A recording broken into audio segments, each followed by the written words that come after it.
ನಮ್ಮ ಮನೆ ಮತ್ತು ಮನದಲ್ಲಿ ಎಷ್ಟು ಜನ ಔರಂಗಜೇಬ್ಗಳಿದ್ದಾರೆ ಅಂತ ನೋಡೋಣ.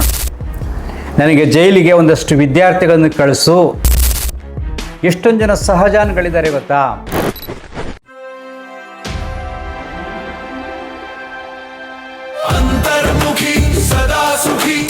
ನಮಸ್ಕಾರ ಸ್ನೇಹಿತರೆ,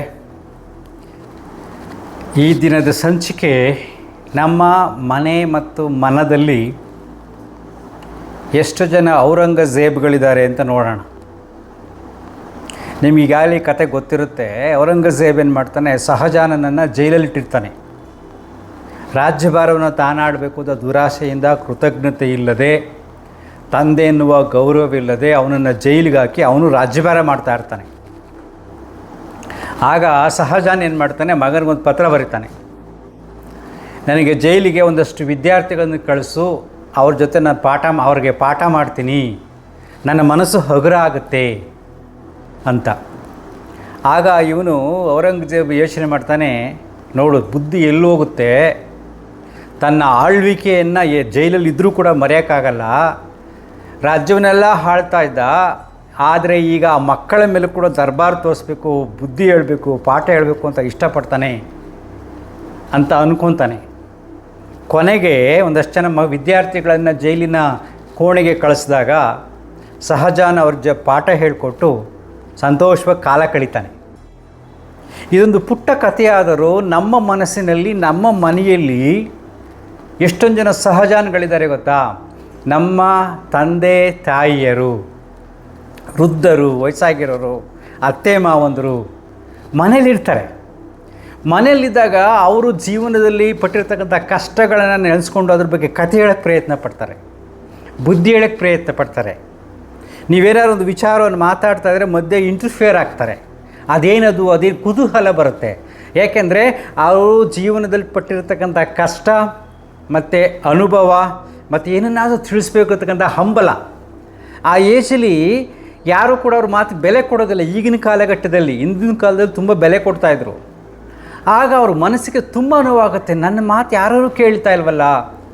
ಸಡನ್ನಾಗಿ ಹೇಳ್ಬಿಡ್ತಾರೆ, ನೀನು ಬಾಯಿ ಮುಚ್ಕೊಂಡು ಕೂತ್ಕೊಂಡು ನಿನಗೇನು ಗೊತ್ತು, ಈಗಿನ ಜನ್ರೇಷನ್ನು ನಿನಗೆ ಗೊತ್ತಿಲ್ಲ, ನಾವು ಚಿಂತನೆ ಮಾಡೋದು ಬೇರೆ, ನಿಮ್ಮ ಹಳೆಯ ಕಾಲದ ಕಥೆನೇ ಹೇಳ್ತಾ ಬರ್ತೀಯ ಅಂತ ರೇಗುತ್ತಾರೆ.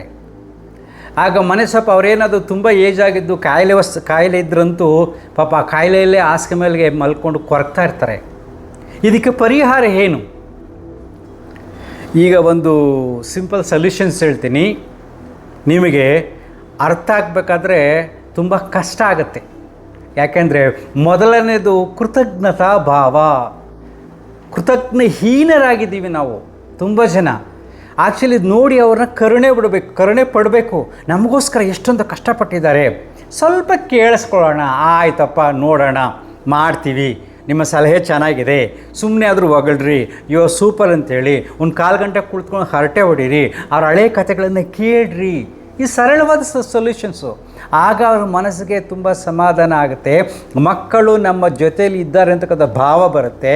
ಜೊತೆಗೆ ನನಗೆ ಗೌರವಿಸುತ್ತಿದ್ದಾರೆ ಅಂತಕ್ಕಂಥ ಚಿಂತನೆ ಬಂದಾಗ ಸಹಜವಾಗಿ ಅವರಲ್ಲಿ ಆರೋಗ್ಯ ವೃದ್ಧಿ ಆಗುತ್ತೆ ಅಲ್ವಾ? ಯೋಚನೆ ಮಾಡಿ ನೋಡಿ. ನೆಕ್ಸ್ಟ್ ಹೇಳ್ತೀನಿ, ಒಂದು ಅನೌನ್ಸ್ಮೆಂಟ್ ಇದೆ. ತುಂಬ ಜನ ನಮ್ಮ ಹ್ಯಾಪಿ ಲೈಫ್ ಯೂಟ್ಯೂಬ್ ಚಾನಲ್ ಕೇಳ್ತಾಯಿದ್ದು, ಗುರೂಜಿ ನೀವು ಆನ್ಲೈನ್ ಯೋಗ ಕ್ಲಾಸಸ್ ಮಾಡಿ ಅಂತ. ಸೊ ನನ್ನ ಕೈಲಿ ಆಗ್ತಾ ಇರಲ್ಲ. ನನ್ನ ಮಗಳಿಗೆ ಹೇಳಿದೆ, ನನ್ನ ಮಗಳಿಗೆ ಆನ್ಲೈನ್ ಯೋಗ ಕ್ಲಾಸಸ್ ಮಾಡ್ತಾಳೆ, ಅವಳ ನಂಬರ್ ಕೊಡ್ತೀನಿ, ನೀವು ಕಾಂಟ್ಯಾಕ್ಟ್ ಮಾಡಿ. ದೂರದೆಲ್ಲ ಎಲ್ಲ ಕಡೆ ಇರ್ತೀರ. ಸೊ ಆನ್ಲೈನ್ ಕ್ಲಾಸ್ಗೆ ಜಾಯ್ನ್ ಆಗಿ, ಇಲ್ಲೇ ಬೆಂಗಳೂರಿಗೆ ಬಂದು ನಮ್ಮ ರೆಗ್ಯುಲರ್ ಕ್ಲಾಸ್ ಜಾಯ್ನ್ ಆಗೋಕ್ಕೆ ಆಗಲ್ಲ, ಅದನ್ನು ಫಾಲೋ ಮಾಡಿ. ನೆಕ್ಸ್ಟು, ಈಗ ನೀವು ಸ್ವಲ್ಪ ಸಹಜವಾಗಿ ಗಮನಿಸಿ ನೋಡಿ. ಎಲ್ಲ ರಾಜಕಾರಣಿಗಳು ತುಂಬ ವಯಸ್ಸು ಬಾಳಿರ್ತಾರೆ, ಅಂದರೆ ಬದುಕಿರ್ತಾರೆ. 85 ಇಯರ್ಸ್ ಮೇಲೆ ಆಲ್ಮೋಸ್ಟ್ ಆಲ್ ಸಾಯೋದು. ಅಲ್ಲಿವರೆಗೂ ತುಂಬ ಚೆನ್ನಾಗಿರ್ತಾರೆ. ಕೆಲವು 90 ವರ್ಷ. ಈಗ ನಮ್ಮ ದೇವೇಗೌಡರು ನೋಡಿ 95 ವರ್ಷಗಳಾಗಿದೆ. ದೇವೇಗೌಡರ ಆರೋಗ್ಯದ ಗುಟ್ಟು ಒಳ್ಳೆ ಟ್ರೀಟ್ಮೆಂಟು ನಂಬರ್ 1. ಆ ಟ್ರೀಟ್ಮೆಂಟ್ಗೆ ಈಕ್ವಲ್ ಆಗಿ ಅವರು ತುಂಬ ಆ್ಯಕ್ಟಿವ್. ಈಗಲೂ ಕೂಡ ರಾಜಕೀಯದಲ್ಲಿದ್ದಾರೆ. ಈಗಲೂ ಕೂಡ ಅವರ ಸಲಹೆಗಳನ್ನು ಸ್ವೀಕರಿಸಲು ಹೋಗ್ತಾರೆ. ಅವರು ಆ ವಿಷಯದಲ್ಲಿ ಮನಸ್ಸು ಆ್ಯಕ್ಟಿವ್ ಆಗಿದ್ದಾಗ ಆರೋಗ್ಯ ವೃದ್ಧಿ ಆಗುತ್ತೆ. ಇನ್ನೊಂದು ಸಿಂಪಲ್ ಸೀಕ್ರೆಟ್ ಗಮನಿಸಿ ನೋಡಿ, ಯಾವ ವ್ಯಕ್ತಿಗೆ ನೀವು ಗೌರವಿಸುತ್ತೀರೋ ಅವರು ಸಂತೋಷವಾಗಿರ್ತಾರೆ. ನಿಮ್ಮ ಮನೇಲೂ ಅಷ್ಟೇ, ನೀವು ಅಪ್ಪ ಅಮ್ಮನಿಗೆ ಗೌರವ ಕೊಟ್ಟರೆ ಅವರಿಗೆ ಖುಷಿಯಾಗುತ್ತೆ. ಸಾಮಾನ್ಯವಾದ ವಿಚಾರ, ನಮಗೆ ಯಾರು ಗೌರವಿಸ್ತಾರೋ ನಮ್ಗೆ ಗೌರವ ಸಿಕ್ಕಿದೆ ಅಂತ ನನ್ನ ಮನಸ್ಸಿಗಂದರೆ ನನ್ನ ಮನಸ್ಸು ಆನಂದವಾಗಿರುತ್ತೆ. ಆ ಆನಂದದಿಂದ ಆರೋಗ್ಯ ವೃದ್ಧಿ ಆಗುತ್ತೆ. ಸೊ ದೇವೇಗೌಡರಿಗೆ ಏನು ಮಾಡ್ತಾರೆ, ತುಂಬ ಜನ ಎಲ್ಲರೂ ಗೌರವಿಸ್ತಾರೆ. ಆ ಗೌರವ ಫೀಲಿಂಗ್ ಬೇರೆ ಇರುತ್ತೆ. ಸೊ ಒಳ್ಳೆ ಟ್ರೀಟ್ಮೆಂಟು, ತುಂಬ ಆ್ಯಕ್ಟಿವ್ ಆಗಿದ್ದಾರೆ, ಅವರಿಗೆ ಗೌರವ ಮನ್ನತೆ ಸಿಗೋದ್ರಿಂದ ಆರೋಗ್ಯವಾಗಿರ್ತಾರೆ. ಕಾಯಿಲೆಗಳ ಸಹಜ, ಪ್ರಕೃತಿ ನಿಯಮದನುಸಾರವಾಗಿ ವಯಸ್ಸಾಗಿರುತ್ತೆ, ಅದೇನಾಗಬೇಕು ಅದು ಆಗ್ತಾ ಇರುತ್ತೆ. ಆದರೆ ತುಂಬ ಜನ ಅಷ್ಟು ದಿನ ಬದುಕೋದಿಲ್ಲ. ಅದಕ್ಕೆ ನಿಮಗೆ ಸರಳವಾದ ಸೂತ್ರಗಳಂದರೆ, ನಿಮ್ಮ ಮನೆಯ ಅಪ್ಪ ಅಮ್ಮ ಚೆನ್ನಾಗಿರಬೇಕು, ಆರೋಗ್ಯವಾಗಿರಬೇಕು ಅಂದರೆ ನೀವು ಮೊದಲು ಗೌರವಿಸಿ. ಯಾರನ್ನು ಗೌರವಿಸ್ತಾ ಇರೋದು ನಾವು? ನಮ್ಮ ಅಪ್ಪ ಅಮ್ಮ ತಾನೇ. ಮಾನವ ಸಹಜ ಗುಣಗಳು ಸರಳವಾಗಿ ತಪ್ಪುಗಳು, ಅಹಂಕಾರದಲ್ಲಿರ್ತೀವಿ. ಕೆಲವು ಸರಿ ವಯಸ್ಸಿದಾಗ ಮದ ಇರುತ್ತೆ, ಏನೇನೋ ಇರುತ್ತೆ. ಅವೆಲ್ಲಗಳಿಂದ ನಮಗೆ ಸಮಸ್ಯೆಗಳು ಸಹಜವಾಗಿ ಬಂದಿರುತ್ತೆ. ನಮಗೂ ಇಲ್ವಾ, ನಮಗೂ ಕೋಪ ಬರಲ್ವ, ನಮಗೂ ಅಹಂಕಾರ ಬರಲ್ವಾ, ಎಲ್ಲವೂ ಬರುತ್ತೆ. ಸೊ ವಯಸ್ಸಿನಲ್ಲಿದ್ದಾಗ ನಾವು ಅದೆಲ್ಲವನ್ನು ಮರೆತು, ನೀನು ಹಂಗಂದ್ಬಿಟ್ಟೆ, ನೀನು ಹಿಂಗಂದ್ಬಿಟ್ಟೆ, ಹಿಂಗಾಯ್ತು ಹಾಗಾಯ್ತು ಅಂತ ಆ ವಿಷಯ ಇಟ್ಕೊಂಡು ನೀವೇನಾದರೂ ಅವರ ಜೊತೆ ಯುದ್ಧಕ್ಕೆ ನಿಂತರೆ ನೀವು ಅಜ್ಞಾನಿಗಳು.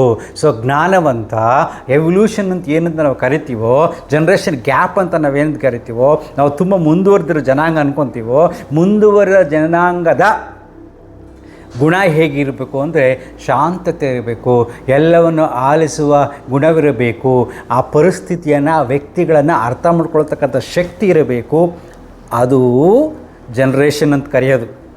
ಸುಮ್ಮನೆ ಏನೋ ಮಾಡ್ರನಾಗೆ ನಾನೇ ಸರಿ ಅಂತ ಅಹಂಕಾರದ ಸಿಲ್ಕೊಂಡು ಆಟ ಆಡೋದಲ್ಲ. ನೆಕ್ಸ್ಟ್ ನೋಡಿ, ನೀವು ಸ್ವಲ್ಪ ಇದು ಎಕ್ಸ್ಪೆರಿಮೆಂಟ್ ಥರ ಮಾಡಿ ನೋಡಿ. 1 ತಿಂಗಳು ಸುಮ್ಮನೆ ನಿಮ್ಮ ಅಪ್ಪ ಅಮ್ಮನ ಹೊಗಳ್ತಾ ಇರಿ, ಗೌರವಿಸ್ತಾ ಇರಿ, ಅವ್ರು ಹೇಳ್ದಂಗೆ ಸುಮ್ಮನೆ ಕೇಳೋಕ್ಕೆ ಪ್ರಾರಂಭ ಮಾಡಿ ನೋಡಿ. 1 ತಿಂಗಳಾದಮೇಲೆ ಅವರ ಭಾಷೆಯೇ ಬದಲಾಗುತ್ತೆ, ಭಾವವೇ ಬದಲಾಗುತ್ತೆ, ಆರೋಗ್ಯವೇ ಬದಲಾಗುತ್ತೆ. ಇಷ್ಟು ಸಣ್ಣ ಕೆಲಸ ಮಾಡೋಕ್ಕಾಗಲ್ವಾ? ನಮ್ಮವ್ರಿಗೋಸ್ಕರ ನಾವು ಒಂದು 1/4 ಗಂಟೆ ಜೊತೆ ಕುಳಿತ್ಕೊಂಡು ಮಾತಾಡೋಣ, ಅವರನ್ನು ಗೌರವಿಸೋಣ, ಜೊತೆಗೆ ಕೇಳಿಸ್ಕೊಳ್ಳೋಣ. ಇದು ತುಂಬ ಮುಖ್ಯ. ಅವ್ರು ಏನೇನೋ ಹೇಳೋಕ್ಕೆ ಬರ್ತಾರೆ, ಕೇಳಿಸ್ಕೊಳ್ಳಿ, ನಿರ್ಧಾರ ನಿಮ್ಮದೇ ಆಗಿರುತ್ತೆ. ಫಸ್ಟು ಕೇಳುವ ಕಲೆಯನ್ನು ಕಲ್ತ್ಕೊಳ್ಳಿ. ಆಗ ಅವ್ರು ಏನೇನಾರ ಹೇಳಿ, ಸರಿನಾರ ಹೇಳಿ, ತಪ್ಪಾರ ಹೇಳಿ, ಕೇಳಿಸ್ಕೊಳ್ಳಿ. You become a doctor. ನೀವು ಮಗ ಸೊಸೆ ಯಾರಾದರೂ ಆಗಲಿ, ನೀವು ಡಾಕ್ಟ್ರ್ ಥರ ಅವ್ರ ಮನಸ್ಸಿಗೆ ಟ್ರೀಟ್ಮೆಂಟ್ ಕೊಡ್ತೀರಾ. ಪ್ರೀತಿಯಿಂದ, ಗೌರವದಿಂದ, ಅವರಿಗೆ ನೀವು ಮಾಡುವ ಸೇವೆಯಿಂದ ಆಗ ನಿಮ್ಮ ಮನಸ್ಸಿನಲ್ಲಿ ಕೃತಜ್ಞತಾ ಭಾವ ಬಂದಾಗ ಅದೇ ನಿಜವಾದ ದೈವಿಕ ಗುಣ. ದೇವಸ್ಥಾನಗಳಿಗೆಲ್ಲ ಹೋಗಿ ಬಂದು ಮನೇಲಿ ಬಂದು ವಯಸ್ಸಾದ ಕಿರ್ಚಾಡೋದಲ್ಲ, ಸುಮ್ಮನೆ ಕೂತ್ಕೋ, ಮೂಲೆಯಲ್ಲಿ ಕೂತ್ಕೋ, ಮಾತಾಡಬೇಡ, ಹ್ಞೂ ಅನ್ನೋದಲ್ಲ. ಅಥವಾ ಅವ್ರು ಮಾಡಿರ್ತಕ್ಕಂಥ ನೆಗೆಟಿವ್ ಗುಣಗಳನ್ನ ಎತ್ತಾಡಿ ಜಗಳ ಮಾಡೋದಲ್ಲ.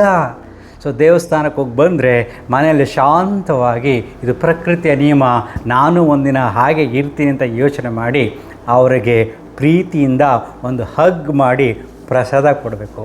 ಅದು ದೇವಸ್ಥಾನಕ್ಕೆ ಹೋಗಿ ಬಂದವರ ವ್ಯಕ್ತಿತ್ವವಾಗಬೇಕು. ಆಗ ನಿನ್ನ ಜೀವನ ಪರಿಪೂರ್ಣವಾಗುತ್ತೆ, ಆನಂದವಾಗಿರುತ್ತೆ ಅಲ್ವಾ? ಕತೆ ಸಿಂಪಲ್ ಆದರೂ ಕೂಡ ನಿಮ್ಮ ಮನೆಯಲ್ಲೂ ಕೂಡ ಔರಂಗಜೇಬ್ಗಳಿದ್ದಾರೆ, ನಿಮ್ಮ ಮನಸ್ಸಿನಲ್ಲೂ ಕೂಡ ಔರಂಗಜೇಬ್ಗಳಿದ್ದಾರೆ. ಗುರುತಿಸ್ಕೊಳ್ಳಿ, ಅದನ್ನು ಸರಿ ಮಾಡ್ಕೊಳ್ಳಿ ಅಲ್ವಾ? ಅಂತರ್ಮುಖಿ ಸದಾ ಸುಖಿ. ನಮಸ್ಕಾರ.